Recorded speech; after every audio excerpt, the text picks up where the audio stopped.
merci de votre patience. Là, la météo et des changements d'affectation de dernière minute font bouger les choses un peu. Donc, bonjour, bienvenue, merci d'être là. Je suis Véronique Laflamme, porte-parole du FRAPRU.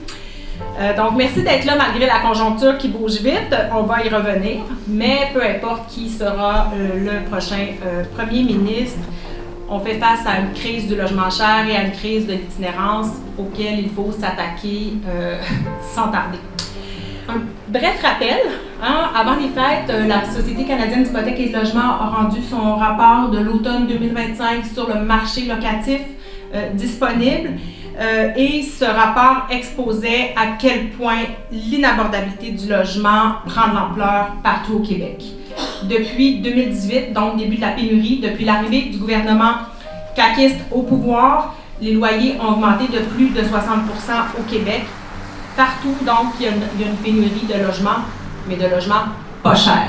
Et on voit que là où il y a plus de logements disponibles, c'est vraiment pour les loyers supérieurs. Donc, les très riches qui sont locataires ou les gens avec un excellent revenu n'ont peut-être pas de problème à se trouver un logement actuellement, mais les gens qui n'ont pas les moyens de se payer les loyers les plus chers continuent à vivre des drames épouvantables. Donc, les locataires s'appauvrissent, les loyers augmentent plus vite que les revenus. On veut donc insister aujourd'hui, et je reviendrai après les différentes interventions, sur l'urgence de s'attaquer à cette crise comme étant une crise du logement cher, donc avec les bons moyens pour vraiment s'attaquer à cette inabordabilité qui aujourd'hui fait mal.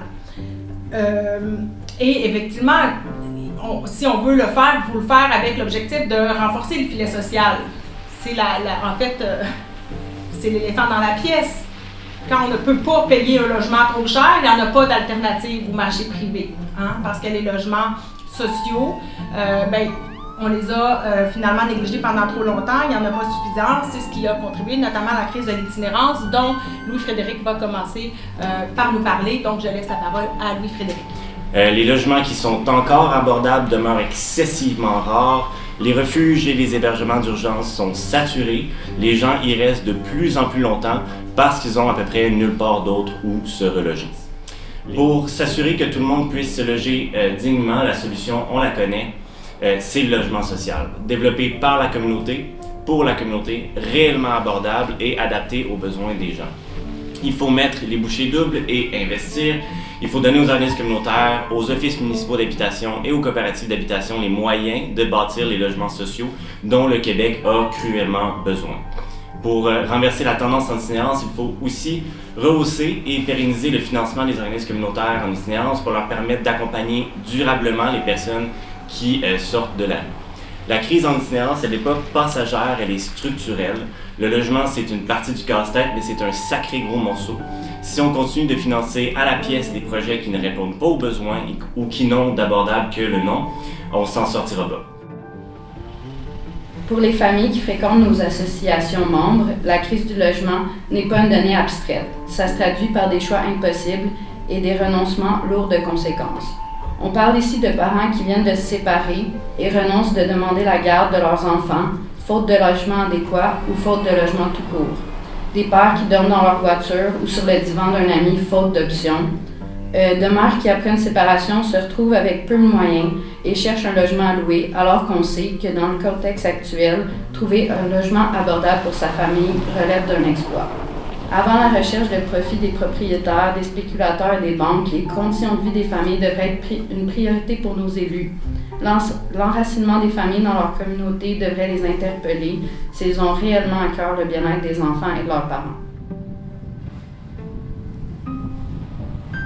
Nommons les choses telles qu'elles sont.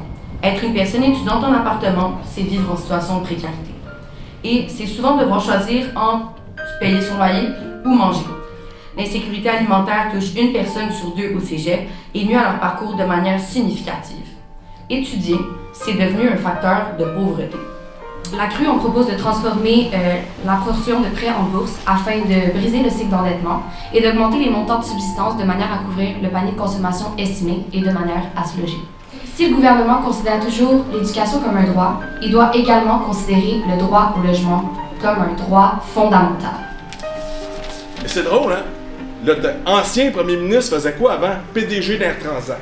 Le ministre du Travail faisait quoi avant? C'était un avocat patronal. Fitzgibbon venait de où avant? Du monde des affaires. Dubé, notre ministre de la Santé et des Services sociaux, il venait du monde des affaires. Duranceau, spéculière, immobilière. Ben, sommes-nous surpris que ces personnes-là amènent des recommandations dans le sens contraire, dans le sens contraire des intérêts du Québec, de la population, la très grande partie? C'est de leur faute à eux autres s'il n'y en a pas de logement social. Pas de la faute du monsieur ou de la madame qui part de son pays, qui arrive ici, travaille dans nos hôpitaux, travaille dans des usines, dans des magasins, puis souvent ont abandonné même leurs conjointes, leurs enfants, travaillent fort. C'est pas de leur faute à eux autres, c'est de la faute au gouvernement. Les personnes qui sont responsables de la crise qu'on a en ce moment, c'est les spéculateurs financiers, c'est les spéculateurs immobiliers, c'est eux autres les responsables. Pourquoi qu'il y a du monde qui couche dans la rue, puis du monde qui couche sur des sofas? Mais pourquoi que la CAQ veut pas nous en parler de ces personnes-là? C'est bien bizarre. Parce que c'est eux autres! C'est eux autres le gouvernement! C'est le monde des affaires! La ministre Duranceau, c'est ça qu'elle faisait, de la spéculation immobilière. Vous savez, ces gens-là, ils l'ont très bien compris, le concept de la lutte des classes. Très bien. Parce que ce qu'ils mettent de l'avant, c'est des politiques dans l'intérêt de leur classe sociale et économique. Puis je parle des gens du monde des affaires. Fait que, voilà. Donc c'est super important pour nous d'être ici aujourd'hui, puis de soutenir le FRAPRU dans sa tournée pour revendiquer un financement adéquat du vrai logement social. Merci beaucoup, David. Alors, voilà, c'est ce qu'on voulait, entre autres, lancer aujourd'hui, cette tournée d'Assemblée régionale Retour vers le social, en faisant le point sur cette importante crise du logement cher.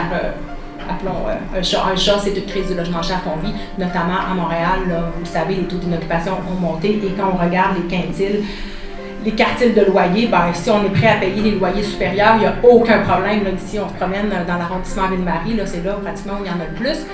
Mais par contre, le logement moins cher, il n'y en a pas. Alors, merci beaucoup de votre présence. Merci à tous et toutes pour vos prises de parole, et je passerai à la période de questions.